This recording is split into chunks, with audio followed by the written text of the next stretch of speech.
මේ දවස්වල සමාජ මාධ්‍ය ජාලයේ වැඩිපුරම කතා බහට ලක් වෙන ලංකාවේ ලොකුම දන්සල තියෙන පොළොන්නරුවේ. එහෙනම් එන්න මාත් එක්ක අපි පොළොන්නරුවේ ජනතාවගෙන් අහලා බලමු මොකක්ද ඒ ගැන තියෙන අදහස් කියලා. ජූනි මාසේ 29 තිය පොළොන්නරුවේ ලස්සන වැඩක් වෙනවා. ඒ ගැන මොනවද දන්නේ?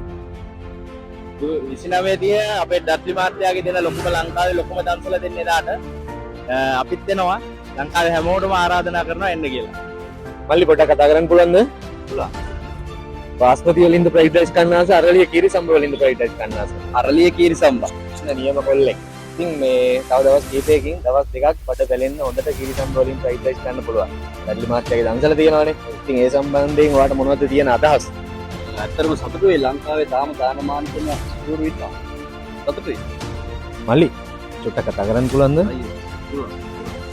ඔයා දන්නවද ලංකාවේ ලොකුම දන්සල කොහෙද තියෙන්නේ කියලා? ලංකාවේ ලොකුම දන්සල තියෙන්නේ අයියේ අපේ ගමේ තමයි පොළොන්නරුවේ.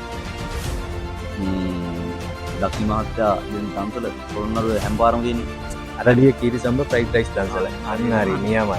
ඉතින් ඔයාලට ඩඩ්ලි මහත්තයා ගැන මොනවද කියන්න තියෙන්නේ? ඒක ලංකාවේ දැන් අපි වෙනුවෙන් අපිට කරන ලොකු දන්සල. ලංකාවේ ලොකුම දන්සල පොළොන්නරුවේ තියෙන එක ගැන ඔයාලට මොනවද තියෙන අදහස? අදහස් කියන්නේ අයියේ මට සතුටුයි ඉතින් ඇත්තටම කියන්නේ සතුටුයි. දක්ෂි මහත්තයා හොඳ දෙයක් කරන්නේ. මම නම් කියන්නේ ඉතින් හැමතැනින්ම ලංකාවේ හැමතැනින්ම එන්න කියලා ආරාධනා කරනවා එන්නේ පොළොන්නරුවේ. පත්‍ය පාරාව මේ පාරත් එනවා. ගිය පාරත් ආව මේ පාරත් එනවා අයියේ. ලංකාවේ ලොකුම දන්සල තියෙන්නේ කොහෙද කියලා දන්නවද? ඔයාලත් එනවද? ලංකාවේ ලොකුම දන්සල තියෙන්නේ කොහෙද කියලා දන්නවද? පොළොන්නරුවේ. මොකද්ද? අරලිය දන්සලනේ. හරියටම හරි. ඉතින් මේ ඔයාලත් එනවද?